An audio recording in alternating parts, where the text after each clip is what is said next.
नमस्कार, स्मिथ किचनमध्ये आपले खूप खूप स्वागत आहे. आज आपण आंबा नारळ वडी पाहणार आहोत. यासाठी इथं एक मिक्सरचं भांडं घेतलं. यामध्ये 1 वाटी ओलं खोबरं घेतलं, 1 वाटी हापूसच्या आंब्याचे तुकडे घातले. तर इथं हापूसचा आंबाच वापरायचा, यामुळे वडीला छान असा केशरी रंग येतो. तर इथे ही 1 वाटी घरची साय घेतली आहे. इथं तुम्ही मिल्क पावडर किंवा खवा घालू शकता. माझ्याकडे ही घरची साय होती म्हणून मी ही साय घातली. ह्याच्यामुळे वडी एकसारखी पडते आणि वडीला छान अशी चव येते. तर मिक्सरला हे छान असं फिरून घ्यायचं.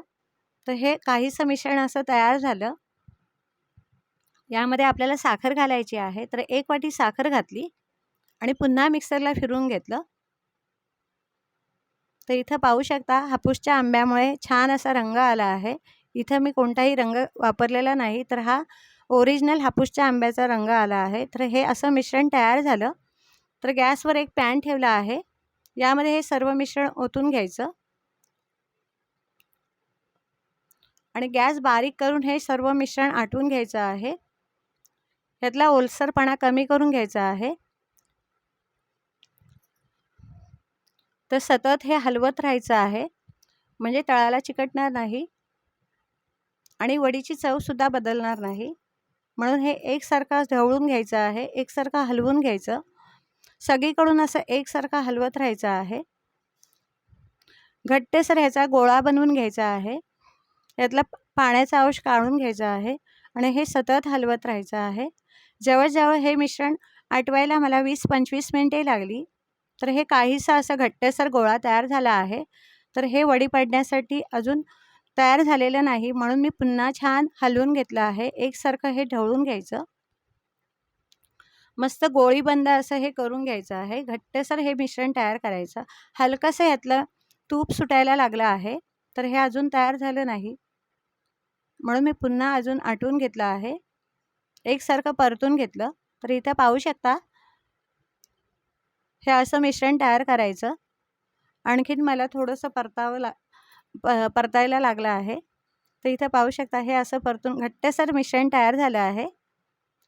तर हे आता वडीसाठी तयार आहे. तर एका बाजूला मी ताटाला तूप लावून घेतलं आहे. थोडंसं तूप लावून घ्यायचं. सगळीकडून असं तूप लावून घेतलं.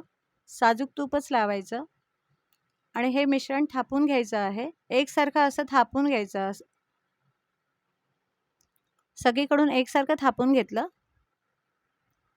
तर ह्या स्पॅच्युलाच्या साहाय्याने सर्व एकसारखं असं हे मिश्रण थापून घेतलं. वडीसाठी थापून घ्यायचं. वरून एक वाटी फिरून घेतली आहे. वाटीला सुद्धा थोडंसं तूप लावलं आणि एकसारखं हे मिश्रण करून घेतलं आणि सुरीच्या साहाय्याने असे कट मारून घ्यायचे आहेत. वडी ओलसर असेल तेव्हाच कट मारून घ्यायची आहे आणि ही सेट करायला ठेवायची. बाहेरच फॅन खाली ठेवायची आहे. तर इथं पाहू शकता वडी सेट झाली आहे. तर आंबा वडी छान अशी सेट झाली.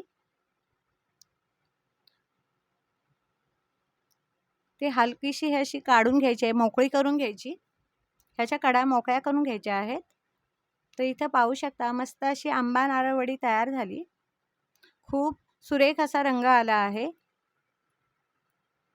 मस्त अशी आंबा नारळ वडी तयार झाली. तर इथं पाहू शकता मस्त खुटखुटीत अशी वडी तयार झाली आहे. तर ही वडी तुम्हाला 15-20 दिवस टिकते, महिनाभर सुद्धा टिकते. तर नक्की बनवून बघा. खूप छान अशी आंबा नारळ वडी तयार झाली. धन्यवाद.